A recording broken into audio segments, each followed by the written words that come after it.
voalohany misaotra betsaka aloha manontany an'izay. Izay teneniko hoe nisy olona nanontany mihitsy mahakasika ahoana zao dia tsy maneho hevitra satria politika izay hitako hoe misy ny article zay teneniko hoe ity tsy tokony hiala aminay akaiky. Ity no salama baibolinay ity décret sur le service décret numéro 63 253 de 9 mai 1963 ity no cadre mamehy ny asanay. Raha mihoatra an'ity zany zahay ka tsy araka tokony zany dia io mahavoasazy ny zavatra iny. Ny zavatra tiako tenenina ny ataoko hoe ato amin'ny asanay fotsiny teneniko zany hoe fampianarana fa tsy fanehoan-kevitra hoe amin'ny hanako rota salamo zany fa mandeha tokoa ny Facebook hoe ny gendarmerie zao ny gendarmerie salamo zao marina ekena zavatra zay ary zay ny teneniko foana tamin'ny ambony teny teto hoe ny gendarmerie tsy natao hoe latsaka président ka hoe mila tsy maintsy tiavana io na mila fidina io fa volohany ny asany araka ny nametrahana azy izy tia décrety taizana amin'ny lavolana azy misy fataramantsika malala zavatra zany ka izao zavatra tiako tenenina ny fanehoako hevitra raha ohatra ka miteny hoe resaka politika tia ina ny hevitrinao mahakasika ny Andry Rajoelina mahakasika ny Nora Salamozao mahakasika Salamozao dia jereko hoe raha vao misy endrika politika izy dia tsy manana fahefana teny zay ary voarara zavatra fa ny fanazavana fotsiny ny asa gendarmerie no hitondrako zay ny zavatra misy isaky ny teny zany aloha dia miaro ny vahoaka sy ny fananany natao hiaro ny vahoaka sy ny fananany ekeko fa natao hiaro ny vahoaka sy ny fananany ary zay foana mahatonga na miteny hoe ny vahoaka no patronko zay vao teneko foana zay ny vahoaka patronko satria voafehy ny article premier ny ty décret sur le service zay teneko teo tia ny hoe miaro ny vahoaka sy fananany fa ny zavatra hitako mety tsy tena zavatra am'le olona dia voalazato zay teneko voalazato le izy article premier amin'ny décret io de la gendarmerie nationale est une force instituée pour veiller la sécurité publique, assurer le maintien de l'ordre et l'exécution des lois et règlements afin de protéger les institutions voalohany zay vao les personnes ary et les biens. Ny tiako tenena dia zao mety ny gendarmerie ve ny votoanatra mety gendarmerie ve no toy ny hoe mpanaraka an'ity zavatra tsy fatako ny amin'ny entité hafa aloha fa ny anarany fatako zay institution voalohany iza moly zany institution afaka zany institution des personnes et les biens. Raha ohatra ka raha misy raha ohatra ka ao sy famaharana izay mpitondra teto ania nampiasan'io ary zay teny hoe ho avy ny fotoana hitsangana eo koa rakoto dia io koa zany fa izy zany miaro an'io farany koa dernière part ekena mety misy ny bavira zay efa nisy lehibe ny fona tamin'ireny zavatra reny hoe misy ny bavira iny koa misy ny atao hoe acte personnel manokana izay indépendamment amin'ilay baiko lehibe misy miteny fotsiny lehibe hoe io miankina amin'ny l'autorité qui donne l'ordre ny responsable fa voafetra izay satria misy atao hoe panomètre d'intelligence eo ihany zavatra zay fa eo koa le hoe acte illégalement manifesté izay mety omeny lehibe nefa hita hoe tsy manaraka ny tokony izy fa mino raha ohatra hoe tsika mety renka mandoro sy ndraitrarehetra zany tsy de hianitatra an'ireny fa io moa samy mahalala hoe miapprécier hoe ty ny tokony ataoko ty ny sy tokony ataoko araka ny texte ato am'ty zay voalaza ato aby zany zavatra zay zany ka rehefa tena diniko le izy izay traparany eo no maloto izay traparany eo miezaka izy ahoana moa zany ary zay ny teneny hoe tanjona ny asany ny hiaro ny androm-panjakana tanjona ny asany hiaro vahoaka sy ny fananany tanjona zany tsy voatery 100% zany fa mety morava izy ko rehefa tsy voafarina rehefa tsy voatazona moa dia inony fa ny olana dia zao io institution moa izany nametraka an'ireo zavatra reo zay le olana ny vahoaka ny patron ny vahoaka no nifidy an'ireo nifidy aniza moa zany reo nifidy aniza ataontsika hoe mifidy amin'ny filoham-pirenena ny vahoaka no mifidy aniza koa mifidy an'ireo député zay nanao ny lalàna ny vahoaka no mifidy an'ireo sénateur reo ataoko tena anao misy grand directeur moa satria ny vahoaka no mifidy an'ireo conseiller communal ny maire de ny conseiller communal de ny conseiller communal reny parmi ny lay antsoina hoe grand électeur mifidy any sénateur de zany hoe tiako tenena ny aingy avy eto vahoaka ihany ane zany no mamolavola an'ireo olona petraka reo de rehefa mijoro am'izay zany gendarmerie eo amin'ny nametrahana an'ilay lalàna araka nametrahana anazy dia tsy maintsy haloto satria nanaraka an'ilay texte fa manaraka zany a tokony fafana atao mihitsy zany hoe tsy mahazo miaro ny institution ny gendarmerie fa ny vahoaka sy ny fananany ihany fa ireto abiaby reto ny institution ny personne ny bien dia ny vahoaka ihany tompony io izy moa tompony zany izy moa ny fidan'ny président ny vahoaka izy ny tompony entana ny vahoaka ijika zay ny vahoaka ihany zany tena heriny zavatra biaby de rariny zany raha ohatra ka haloto foana ny gendarmerie zavatra niotrika ela tao anaty satria na teo anivon'ny fitandrona amin'ny filaminana zany na taty anivon'ny vahoaka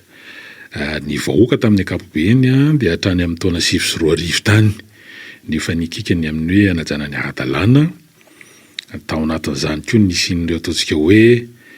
raha ny fitakiana tamin'izany fotoan'izany dia ialana amin'ny fanaovana mpimamba ny harem-pirenena sy ny sisa maro tsy voatanisa ny ady amin'ny kolokolo sy ny hoe fivarotana tanindrazana dia niotra lavitra no zavatra nitakina tamin'izany fotoan'izany no zavatra niseho nandritra ny 9 taona ary tsisy tendresana zany na mpanao gazety na inao manjery na ny olon-tsotra na ataontsika hoe mpanao politika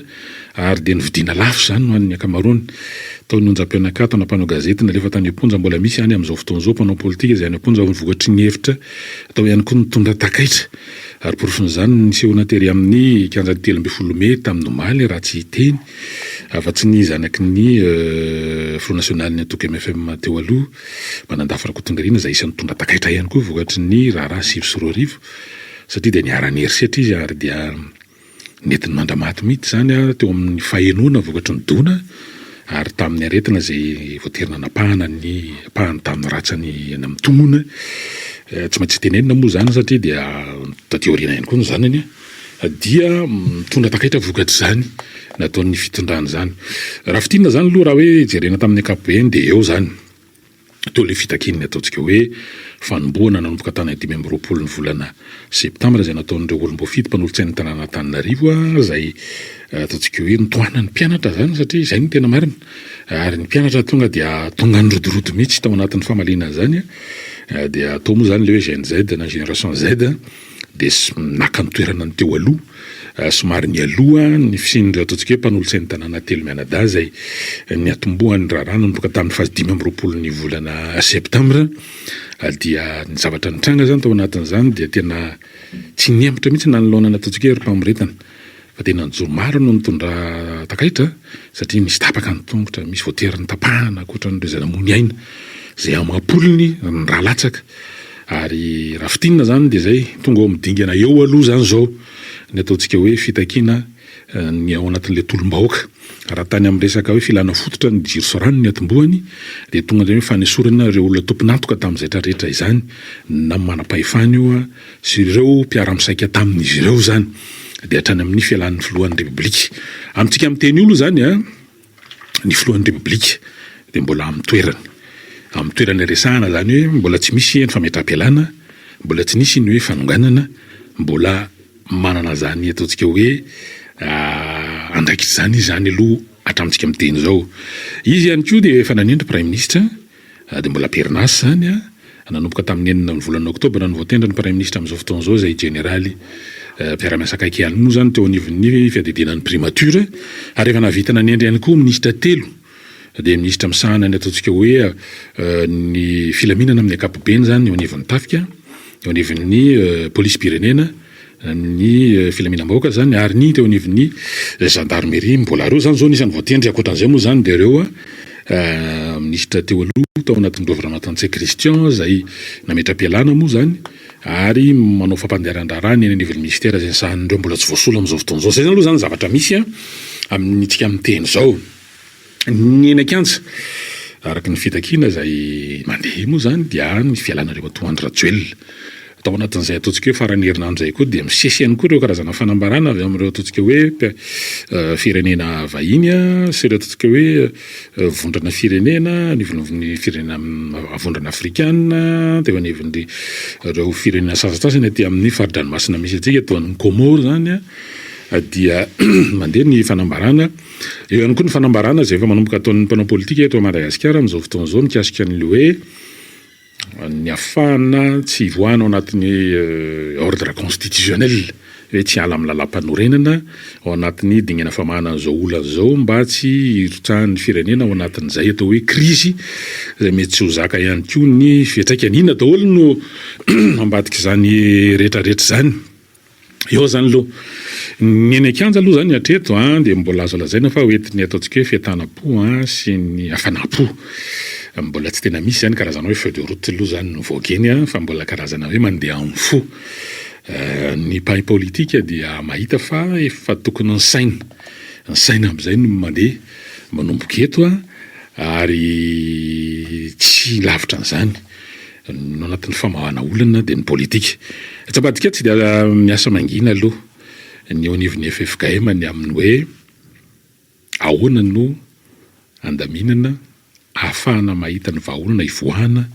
amin'izao krizy izao. Ohatra ny fa mandeha ihany koa ny hevitra izay misy fifanoherana kely ihany ndraindray satria andaniny no le ataontsika hoe fiatanam-po no ny hafanam-po dia mandeha ny fanehoan-kevitra zany mety atanorana ve ny mahatonga an'izany sa inona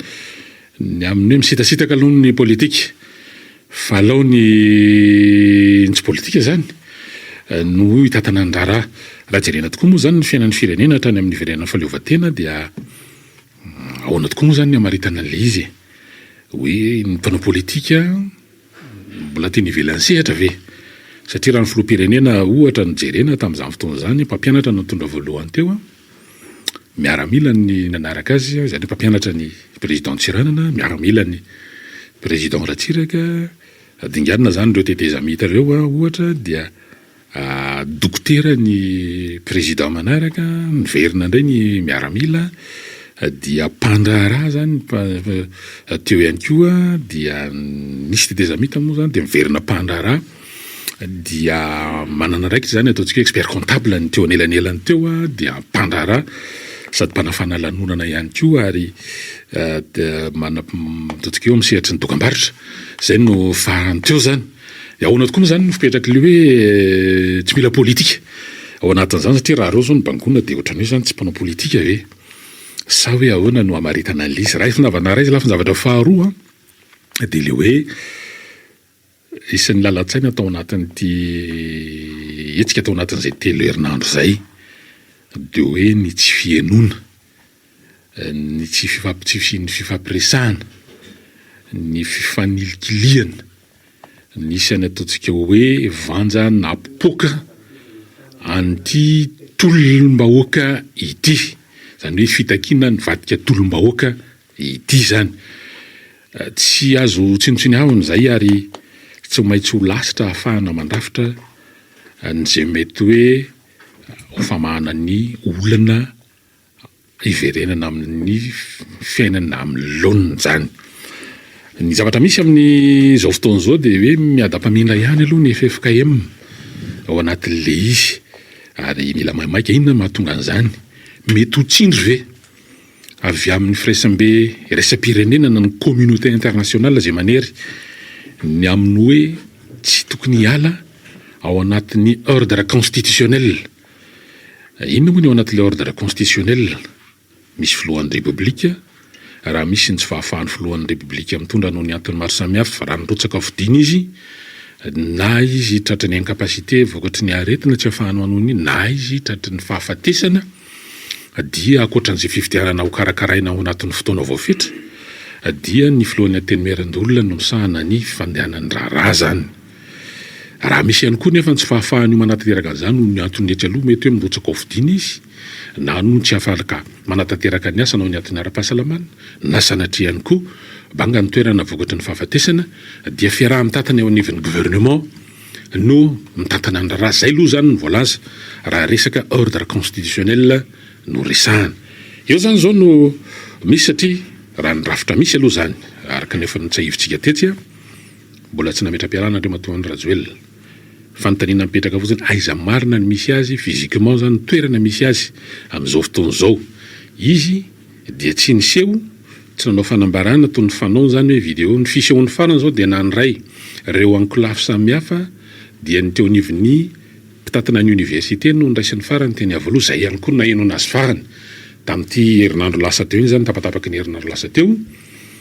dia tsy retsony izy tenany zany fa fanambarana no mivoaka eny anivon'ny tambazotra sosialy zany sy ao anatin'ny tranokalany fiadidinan'ny repoblika ary fanambarana io dia mamerimberina hatrany ao anatin'le hoe misy fikasana fanonganam-panjakana amin'ny kery dia mivoatra indray ny fanambarana ny amin'ny hoe misy ihany tokony isy ny fifampiresahana andaminana ny raharaha sy ny sisa mihodikotina eo zany ny fanambarana voaray lohatreto sy hita ny rehetra dia eo zany miverenana ihany le hoe raha ny ordre constitutionnel dia mbola eo daholo ireo rafitra resahanareo sy ny mpitatana izany na dia nisy ary ny fanambarana ohatra teo anivon'ny antenymerandolona ny milaza fa dia hoe aongany bromaritra sy ireo mpikambana ao ny filohan'ny antenymerandolona mbola iandrasana moa zany izany rehetrarehetra zany eo anivon'ny haute cour constitutionnelle satria zany dia mbola misy efa acté ve le izy acté izy aty amin'ny nosy kely zany raha ohatra ianao satria rehefa adiadiana ihany koa hoe aveza maro ny fanambarana io tena niarahandreo ataontsika hoe lo olona nanao tokoa ve io fanambarana io dia tsy lavitra an'izany aloha eny ihany tao ambadika tao misy lo olona milaza fa tsy nahalala ny finy saingy kosa tsy manohitra lay votoatin'ny fanambarana izay nivoaka midika aloha zany fa nao anivony antenymerandolona ary mety nanolonan'ireo tranga ny seho tao anatin'izay telo herinandro ny sininy atao hoe tolomahoaka izay dia mety tsy nahafaly ndreo mpikambana eo anivony antenymerandolona na ny bromaritra ny fihetsiky n'ilay filohany izay manao endrika fitsabahana amin'ny asan'ny mpitandro ny filaminana ary mety tsy nanaja an'izay ataontsika hoe fisaraha-pahefana izay na ihany koa nanao hetsika nanao fihetsika na fanambarana zay tsy hifanarahany teo anivony antenymerandolona mety ho zay raha ohatra ka mamaky lay fanambarana teo anivony antenymerandolona ka antonga an'izay le atao hoe fanasorana izay fa ao anatiny atao hoe fanao republikana moa zany sy ny fenitra dia andrasana zany hoe eo anivony fitsarana avy momba ny lalam-panorenana hoe ekena voaray zay le ataontsika hoe fanasorana an'ny filohan'ny antenymerandolona amin'ny toerana tsy midika izy aloha fa destitué ihany koa ama sénateur azy dia eo aloha zany tsy litsofina fotsiny enona mbola tsy vaovao ofisialy fa toa hoe tsy mandaha an'izany mety ho fanisorana zany tena ny raha izay no ampilamina ny raharaha ho hitantsika hoe ny fivoarana zany satria mbola hijery hoe anahoana ny mety ho décision na arrêt na inona mivoaka eny anivon'ny haute cour constitutionnelle ina koa no fivoarana ambadika zany hoe iza zany no andray ny toeran'ny filohan'ny antenymerandolona rehefa vita raha ohatra ka akatoaviny teo anivon'ny fitsarana avy momba ny lalam-panorenana zay azadiny fa ny antenymerandolona zany hoe ireo sénateur mandrafitra azy dia hatrany amin'ny 27 dia avy amin'ny vondrona irmara anankiroa ihany no tsy mpiambana avy ao anatin'izany na dia misy ary ataontsika hoe ireo sénateur voatendry ao anatin'le quota présidentiel satria ny antoko MMM dia manana sénateur anankiroa mianadahy ao anatin'io antenymerandolona mbola amperinasa zay efa maraparana ny tao-piasana ihany koa moa satria tokony ho tanterahana amin'ny faraika ambin'ny 10 volana desambra raha tsy misy ny fivana ny fifidianana ny olona andimby-toerana an'ireo amperinasa ireo zany zany rejerena hoe mbola ireo aloha zany mbola azo lazaina fa mbola aliko ny fitondrana mbola tsy aliko akory moa zany satria mbola tsy tena hoe rava zany ireo ataontsika hoe ny fitondrana niaraka tamin'ny tarihin'ny Andry Rajoelina izy tena ny mbola any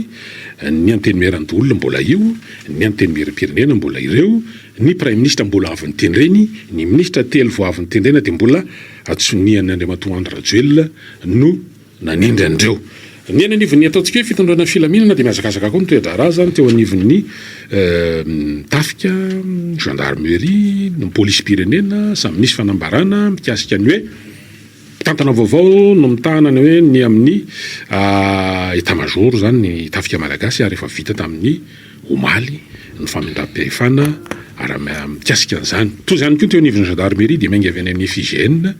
ny baiko mandeha amin'ireo SIRGN na ny farim-piadidin'ny gendarmerie manerana ny nosy dia toy izany koa ny anivon'ny polisy pirenena dia anao fanambarana fa mainga avy ao amin'n'ivon'ny ministera sy ny fobefibekina aty anosy ny baiko rehetra ho tanterahan'ny ministra indray ny polisy manerana ny nosy zany rehetrarehetra zany ny zavatra misy raha ohatra fitipitinina le izy zany dia zao hatreto aloha zany mbola tsisy soritra mazava hoe rovino ny faran'ity krizy ity satria mbola eo avokoa ny andaniny dia mbola eo ireo rafitra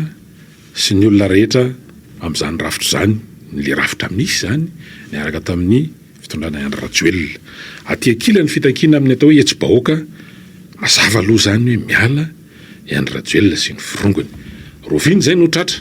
dia hoe misy ny lalana maro samihafa fa nisorisoritany teny Kianja ihany tamin'ny Maly. Rehefa tsy ametra-pialana ny filoha, izy raha teo mbola eo dia manana fahefana ny voatondra lalam-panorenana ny solombavambahoaka afaka manatanteraka an'izany ao anatin'ny motion de déchéance empêchement moa filaza azy raha ohatra ka miteny tsotra ho azon'ny be sy ny maro. Roviny zay no afaka tanterahana. Dia misy ihany koa ny voatondra lalàna amin'ny fomba fanatanterahana zany ao anatina fivoriana, ny fehitresa-tantarana, tratrarina. Ny firafitry ny antenera-pirenena dia raha mahalala ihany koa fa dia hatrany amin'ny roapahatelon'ny mpikambana ao anatin'izany antenera-pirenena zany dia avy amin'ny vondrona Irmara. Tonga avy any amin'izy ireo ny feo satria araka natsititsika teo dia ny tsy fihainoana, ny fanaovana be maraina, ny fanilikiliana, fanaovana zanan-kialafa. Zany rehetrarehetra zany nisany natonga an'izao Hetsi-bahoaka zao. Mipaka ao anatin'ny enin'ireo solombavambahoaka ny Irmara. Tsapany ve zany satria zay moa lefa mberimberan'ny filoha. Hitan'izy ireo ve zany ka ahafahan'izy ireo hoe mitsomadika. Anapa-kevitra raha ohatra ka zay izy zavatra efa nitranga zany tamin'ny fotoana 2024 tany amin'ny taona 1324 tsy nana solombavambahoaka na tamin'ny andray tao ny HVM fa dia reny aloha ny zavatra nitranga tao anatin'ny listy dia zay zany le zavatra misy amin'izao fotoana izao hoe mbola eto vao tena tolona ny fahatongavana eo amin'ny 13 mai dingana ihany fa eto vao tena tolona hoe ahoana ny atongavana amin'izany satria andaniny efa misy ihany koa ny efa mba kingakinga sy maikamaika ao anatiny hoe zao le fotoana isehoana mba hahafahana zao ankilany ihany koa nefa dia le hoe tsapa ihany eno ihany anatinatiny le hoe aza mijapy mbola eo le hoe vanilikiliky fa amarana koa ny falaisa fitenenana kely nga maloro toko raha fahalimanana dia fotoana andehanana amin'ny saina amin'izay zao fa ny fiatanam-po dia mety tsy ahita mitsinjo amin'le hoe aiza ny ale satria raha zao fotoana zao aloha zany dia mbola tsy mazava loatra ny hoe ahoana ny tena plan de sortie de crise ao anatin'ity raharaha ity satria somary adihevitra ny amin'izao fotoana zao hoe makaiza ny lalana hiditra amin'ny hoe anti-constitutionnel ve na ny hoe somary miala amin'ny lalam-panorenana hoe tsy haiko fitantanana miaramila ohatra sa isy ny lalana hafa fa raha mijery zany hoe niongana ny filohan'ny antemeran-dolona mety manana ny heritreritra ihany ve zany ny ao anatin'ilay fitondrana ankehitriny hoe efa tsisy hevitra tsony amin'ny Andry Rajoelina dia efa miomana amina plan B hoe miakatra ny filohan'ny antemeran-dolona araka ny andininy fahefatra amin'ny 50 amin'ny lalam-panorenana. Dia zay ny tsiano ny mpitolona moa zany raha ny hoe tena Kianja Omaly manome 720 ora ahafahana hoe ahafahan'ny antenimera-pirenena manao an'ilay motion de déchéance ho an'ny filoham-pirenena zay voafaritsy ny andininy varaiky amin'ny 30 amin'ny lalam-panorenana hoe mbola ao anatin'ny constitution daholo zany rehetrarehetra zany fa raha ohatra zany hoe hiala-andriamatoa Andry Rajoelina raha lay sary dia hoe me amin'ireto olony reto ao anosy kely hoe izy mieritreritra hoe ho alefa ao amin'izy ireo satria raha ny hoe isany hoe antony nampirefitra ny krizy so hoe apahana pitikafy zany dia ilay toetra fihetsika fiheboheboana nataon'ilay manamboninahitra efa mitsotro ronono satria raha mahabatsy azy zany tsika tamin'ny 5 volana septambra dia izy nisan'ny hoe nidina Kianja nanome baiko sy toromarika andreo mpitandro ny filaminana dia reny nefa reny moa isan'ny hoe nampiazakazaka be alay fitsimbadiana ny fahatsapan'ireo miaramila zay hoe malagasy avy amin'ny vahoaka miverina amin'ny vahoaka hoe tsy rariny tsony ilay toetra amampihetsika natao tamin'ny malagasy faray-tanindrazana hoe tsy fahita zany hoe tena dorana velona dorana volon'olona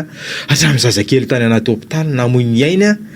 dia reny nisany hoe tranga zany hoe mitepo fo malagasy any tsapa ihany hoe fitiava-tanindrazana sy hoe fahatsapana hoe tena misy zavatra tsy mety sy mila hovaina tao anatin'ilay fanambarana voalohany tamin'ny sabotsy ihany koa moa dia hoe ny fahampitehana raha-toekarena tena enjana be eto amin'ny firenena noho ny hoe fitantanana tsy mahomby kolokolo sy ny sisa ka zay mahatsapa-tena zany loloha ny tao an'ny tafibahoaka zay hoe nampitsombadika an'ilay rasa ho tonga amin'izao farak'izay tenin'ny Brito zay hoe mbola dingana ihany ty fa aiza mbola anahoana ny lalana tena hoe hivoahana ao anatin'ny krizy mampatsialy ilay fomba fiteny anankiray hoe tsy ny rano ritra no tanjona fa ny amalina ho azo zany hoe ilay tena fiovana mipaka sy miantraika any amin'ny ambaindaim-piaina ny malagasy. Eo indrindra mantsy le izy satria tsy azo tsinotsiniavana ihany koa ny zavatra amitao hoe le ery ivelany. Zay le mahatonga ny hoe tsy afaka mandeha amin'ny fo fotsiny, amin'ny hafanam-po fotsiny, fa mila misaina ary mihevitra lalina ny amin'ny zavatra mitrango satria raha ny zavatra niseho zao tao anatin'izay farany herinandro zay dia hoe voaviravira aloha zany ny abakabaka Madagasikara na amin'ny fivoahana sy ny fidirana eto tao anatin'le ataontsika hoe ny voahany le misy hoe fiaramanidina manokana izay nitondra olona izay nisan'ny manam-panefana teo aloha sy mpandraharaha teo satria any Maurice zany vao eny izy anisan'le hoe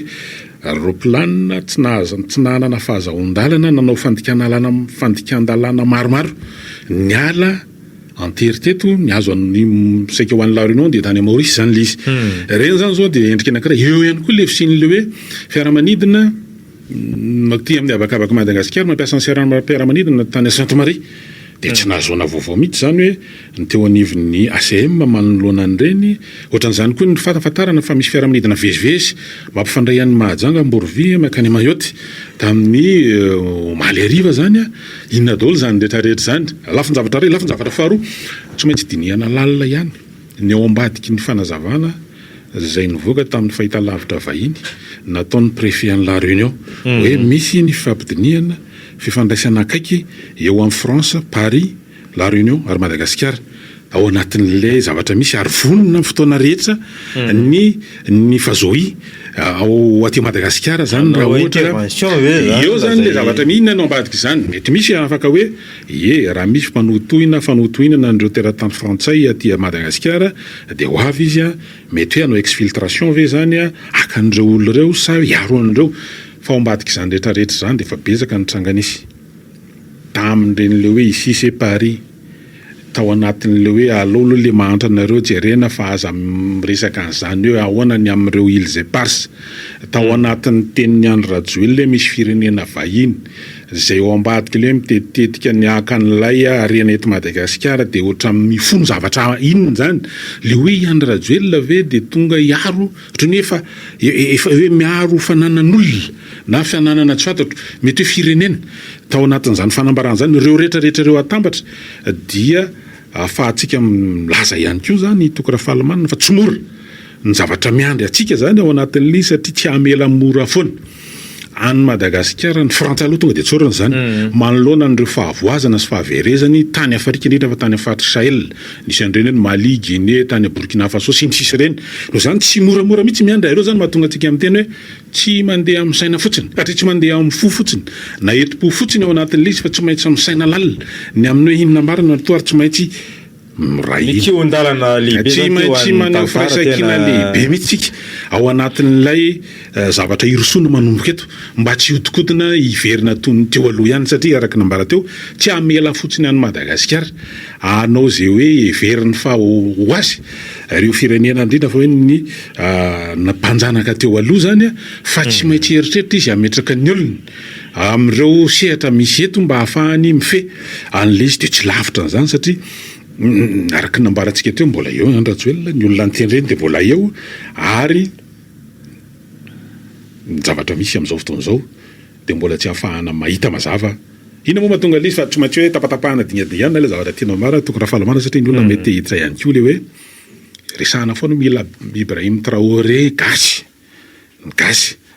mba hahafahana mifehy an'izany tsy mora na amin'ny position stratégique na ny géographique any Madagasikara zay stratégie be amin'ileo aty amin'ny ranomasina Indiana amin'ireo ataontsika hoe vezivezen'ny sambo aty amin'ny faritra dia manana toerana stratégique ary telo lalana an'izao rehetrarehetra zao dia efa nanaplikasana hiverina amin'ny hoe anajary hipetraka any amin'ny faritra Diego amin'le Seranatsambo Seranam-piaramanidina any Antsiranana zany zay nandroana anjareo tany amin'ny fiandohan'ny taona 70 zany tamin'izany fotoana zany zareo frantsay manam-paniriana hiverina eo zany rehetrarehetra zany no mahatonga antsika miresaka zany eto hoe tsy mora ny miandry atsika ao anatin'ity ataontsika hoe ivoahana amin'izao raharaha zao fa efa dingana aloha no hita hatreto eo zany tsy maintsy hoe tsy fotoana hifanelikilihana tsy fotoana fanaovana terikeo-pandrena tsy lazana mihitsy hoe taizinareo tamin'ny tolona sy ny tolona tompoko dia mbola tsy vita ary ity tsy vita nafanam-po fotsiny fa tsy maintsy mandeha amin'ny saina ao anatin'le izy satria ny hevitry ny maro matakatavitra andao aloha asiana faingokely dia anaraka ny antsotsika aorian'izay